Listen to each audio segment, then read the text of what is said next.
Hello दोस्तों, स्वागत है आपका हमारी इस नई वीडियो में। आप देख रहे हैं आपका अपना यूट्यूब चैनल अप्रेंटिसशिप गाइड, जिसमें है ऑल अबाउट अप्रेंटिसशिप ट्रेनिंग। दोस्तों, इस वीडियो में हम बात करेंगे एनपीसीआईएल की ओर से निकाली गई परमानेंट रिक्रूटमेंट के बारे में। जी हाँ दोस्तों, nuclear power corporation of India limited government of India का एंटरप्राइजेज है।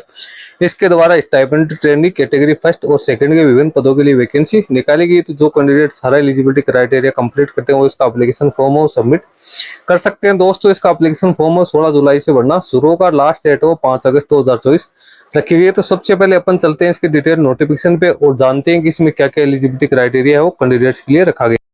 तो अप्रेंटिस ट्रेनिंग और टेक्निकल सरकारी जॉब्स की लेटेस्ट अपडेट पाने के लिए और जानकारी प्राप्त करने के लिए आप हमारे चैनल को सब्सक्राइब कर ले, बेल आइकन पर क्लिक कर नोटिफिकेशन ऑन कर ले, ताकि वीडियो के माध्यम से आप तक हर जानकारी पहुंचते रहे। आप हमारे टेलीग्राम चैनल और व्हाट्सएप चैनल को भी ज्वाइन कर ले, जिसका लिंक आपको हमारी वीडियो के डिस्क्रिप्शन बॉक्स में मिल जाएगा, जिस पे भी मैं लगातार अपडेट आप तक पहुंचाता रहूँगा। दोस्तों, यदि आप banking sector, finance sector, insurance sector या अदर जो ऑफिशियल जॉब से रिलेटेड रिक्रूटमेंट निकलती है उसकी लेटेस्ट अपडेट प्राप्त करना चाहते हो तो आप हमारे another YouTube channel banking jobs guide को सब्सक्राइब कर लो, जिसका लिंक आपको हमारी वीडियो के डिस्क्रिप्शन बॉक्स में मिल जाएगा। ये ऑफिशियल नोटिफिकेशन आप देख रहे हो nuclear power corporation of India limited की ओर से निकाला गया उत्तर प्रदेश बुलंदशहर की ओर रिक्रूटमेंट का नोटिफिकेशन जारी किया गया। इसका ऑनलाइन एप्लीकेशन फॉर्म 16 जुलाई 2024 को 10 बजे से स्टार्ट होगा। लास्ट डेट है वो 5 अगस्त 2024 16 बजे तक रखी गई है। अब सबसे पहले वैकेंसी की अपन बात करें तो नर्स के 1 पदों के लिए वैकेंसी निकाली गई। कैटेगरी फर्स्ट स्टाइपेंड ट्रेनिंग की बात करें, साइंटिफिक असिस्टेंट और diploma holders in engineering science graduate की यहाँ पे टोटल 10 पदों के लिए वैकेंसी है। 10 पदों के लिए यहाँ पे वैकेंसी है वो निकाली गई है। इसके साथ ही 2 पदों के लिए यहाँ पे बैकलॉग वैकेंसी निकाली गई। टोटल 12 पदों के लिए वैकेंसी निकाली गई। Category second stipend training STTN की बात करें तो 60 पदों के लिए वैकेंसी निकाली गई। एक्सरे टेक्नीशियन सी के 1 पदों के लिए वैकेंसीज है वो निकाली गई। अब category first stipend training scientific assistant diploma holders in engineering की बात करें तो मैकेनिकल इंजीनियरिंग की 5 वैकेंसी है, इलेक्ट्रिकल इंजीनियरिंग की 3 वैकेंसी है, इलेक्ट्रॉनिक्स इंजीनियर की 1 वैकेंसी निकाली गई है। फिर category first stipend training scientific assistant science graduate की बात करें तो BSc फिजिक्स की यहाँ पे 3 पदों के लिए वैकेंसी निकाली गई। टोटल 12 पदों के लिए वैकेंसी निकाली गई। फिर category second stipend training ST और TN की बात करें तो फिटर की 10 वैकेंसी, इलेक्ट्रीशियन की 8 वैकेंसी, इंस्ट्रूमेंटेशन की 13 वैकेंसी निकाली गई है। उसके बाद अपन बात करें नीचे category first stipend training ST-TN की तो टोटल यहाँ पे 29 पदों के लिए वैकेंसी निकाली है। टोटल 60 पदों के लिए वैकेंसीज है वो निकाली गई है। उसके बाद नीचे फिजिकल डिसेबल पर्सन है उनके लिए यहाँ पे बेंचमार्क है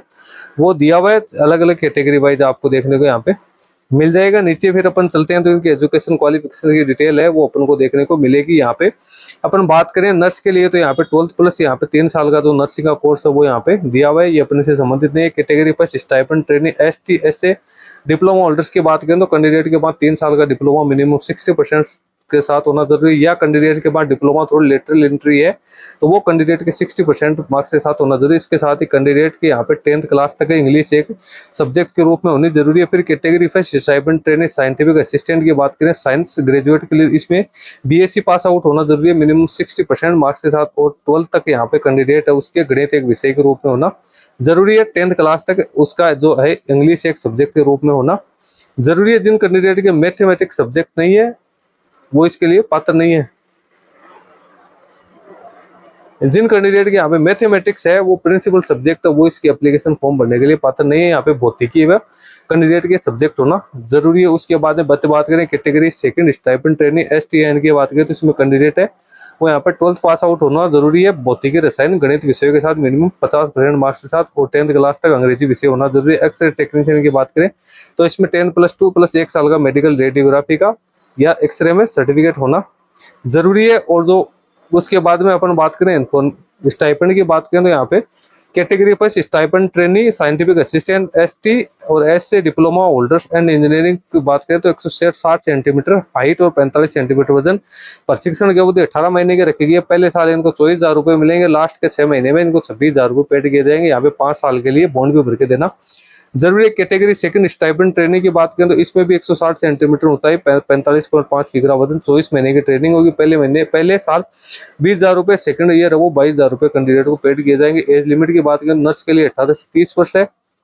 category first stipend trainee scientific assistant और diploma holders in engineering science graduate के लिए 18 से 25 वर्ष रखी गई। Category second stipend trainee STTN की बात करें तो 18 से 24 वर्ष रखी गई। एक्स-रे टेक्नीशियन के 18 से 25 वर्ष रखी गई। अब सैलरी की बात करें तो नर्स के लिए 67,350 रुपए यहाँ पे शुरुआती तौर पे सैलरी मिलेगी। साइंटिफिक असिस्टेंट बीको 53,100 रुपए, टेक्नीशियन बीको 32,550 रुपए, एक्सरे टेक्नीशियन को 38,250 रुपए मिलेंगे। इसके अलावा यहाँ पे जितने भी अलाउंस और अदर फैसिलिटी वो भी कैंडिडेट को दी जाएगी। SC/ST को 5 साल की, OBC को 3 साल की, फिजिकल डिसेबल पर्सन को 10 साल की यहाँ पे वो छूट भी प्रोवाइड की जाएगी। कैंडिडेट को NPCL के जितने भी ऑफिशियल थे उसमें अपॉइंट किया जा सकता है। सिलेक्शन प्रोसीजर की अपन बात करें तो category first stipend trainee scientific assistant diploma holders इन ग्रेजुएट्स और साइंस की बात करें तो यहाँ पे रिटन एग्जाम पर्सनल इंटरव्यू के आधार पे सिलेक्शन किया जाएगा। 1.5 घंटे का टाइम होगा। OMR बेस्ड यहाँ पे टेस्ट लिया जाएगा। Category second stipend trainee STTN है, यहाँ भी कैंडिडेट को OMR बेस्ड टेस्ट होगा। इसमें 2 रिटन एग्जाम होंगे, 2 फेज। स्टेज फर्स्ट का प्री एग्जाम 1 घंटे का टाइम होगा। एडवांस है वो यहाँ पे उसमें 2 घंटे का टाइम दिया जाएगा। और स्टेज थर्ड है उसमें स्किल टेस्ट लिया जाएगा। Category second stipend trainee STTN की बात करें तो इसमें भी OMR बेस्ड एग्जाम होगा। 2 फेज में एग्जाम होगा। स्टेज फर्स्ट प्री एग्जाम 1 घंटे का होगा। स्टेज सेकंड एडवांस एग्जाम 2 घंटे का होगा। एक्सरे टेक्नीशियन है, यहाँ पे रिटन टेस्ट की यहाँ पे टोटल 3 स्टेज रखे गए, प्री एग्जाम, एडवांस टेस्ट और स्किल टेस्ट यहाँ पे रखी गई। यहाँ पे आपको डिटेल सिलेक्शन की सारी जानकारी दे रखी है। कौन कौन से सब्जेक्ट के कितने कितने क्वेश्चंस आएंगे और कितने जो मिनिमम क्वालिफाइंग मार्क्स कितने हैं वो सारी यहाँ पे जानकारी दे रखी है। नेगेटिव मार्किंग भी यहाँ पे आपको देखने को मिलेगी। कैटेगरी वाइज आपको यहाँ पे कैंडिडेट को जो मिनिमम क्वालिफाइंग मार्क्स वो प्राप्त करने जरूरी है। उसके माध्यम कैंडिडेट को शॉर्ट लिस्टेड किया जाएगा। उन कैंडिडेट की यहाँ पे वेटिंग लिस्ट है वो जारी की जाएगी। इसके अलावा यहाँ पे इंटरव्यू है वो 100 नंबर का होगा। उसमें क्या क्या डॉक्यूमेंट्स कैंडिडेट को लेके जाने हैं उसकी सारी जानकारी आपको दी हुई है। दोस्तों इसका लिंक अपने वीडियो के डिस्क्रिप्शन बॉक्स में मिल जाएगा, जहाँ से आप इसको डाउनलोड करके चेक कर सकते हो। इसका एप्लीकेशन फॉर्म आपको NPCI के ऑफिशियल वेबसाइट से फिलअप करना है। इस वीडियो में इतना ही। वीडियो अच्छा लगे लाइक शेयर करना, कोई क्वेरी हो कमेंट करके बताना। धन्यवाद।